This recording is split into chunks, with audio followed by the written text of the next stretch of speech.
Vladimir Putin today had I thought you were introducing yourself. No, no. I'm Vladimir Definitely Putin. not.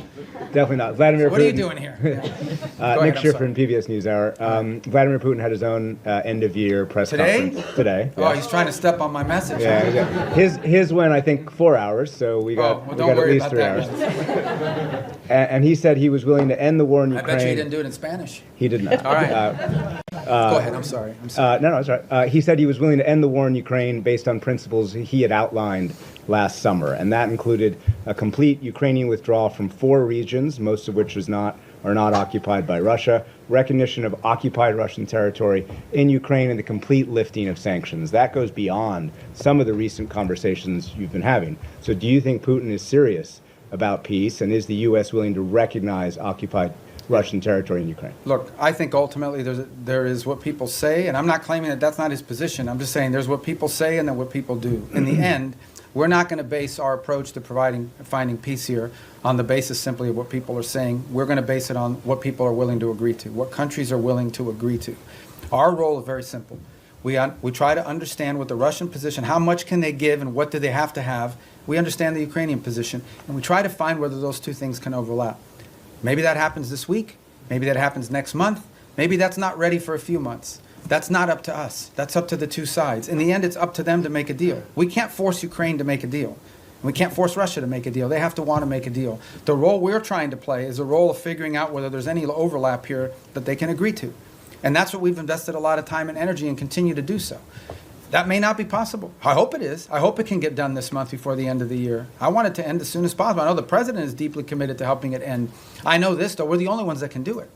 If we were not involved, no one would be talking to both sides. The UN can't do it. But who else is going to do it? Nobody in Europe can do it. So I think the one thing people should have is an expression of gratitude that President Trump is willing to continue to engage in this despite the fact that we haven't yet gotten the outcome that he hopes to have, because no one else could do it.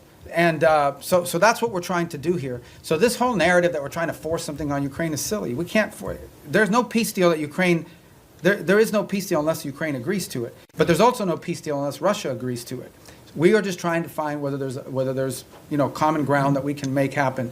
And maybe that's not possible. Maybe it is. Maybe that's not possible right now. But we don't think our work could potentially serve as a baseline for that in the future. Maybe it is possible now. We're going to continue to test it and see where we can get to. Is the U.S. willing to recognize occupied territory? I'm not going to speak on any specifics of any deal because we're not going to be able to negotiate a peace deal, especially one like this, in the media. Suffice it to say, let me just put it to you this way.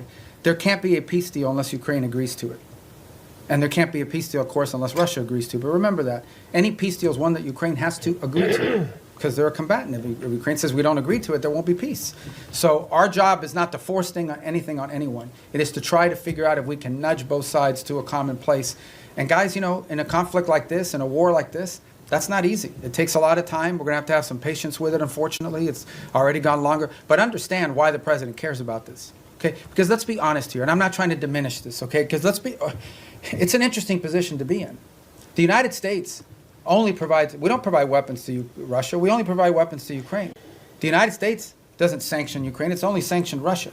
And yet we are still the only country in the world that can talk to both sides. So let's be clear about the role we played in this so far. I mean, we're the only ones that can. So I don't mean to be dismissive of why this matters or it's important, because this is going on in another continent. We've got issues in our own hemisphere we need to be dealing with. If you were to ask prioritization, I would argue that something in our hemisphere, from our national interest, is more important than something in another continent. But it doesn't make Ukraine and Russia unimportant. We care about it. That's why we're involved in it. But by the same token, why does the president care? I'll tell you why. This week, 9,000 people will die, including like 5,000 or 6,000 weekly Russian casualties, okay, in a war. This is a bloody, nasty conflict. In the same time, the entire electric grid, the entire infrastructure of Ukraine is being destroyed almost as fast as it's being rebuilt. Every week that goes by, the cost of rebuilding that country gets exponentially higher. It is now becoming generational reconstruction. This is a very damaging war that's going to have incredible implications. There are now hundreds of thousands of Ukrainians, probably maybe in millions, who have not lived in Ukraine in years. They've been displaced to other countries. The implications of this long-term for Ukraine are dramatic, and for Russia too, but for Ukraine, if we're focused on them. This is why the president wants to end it.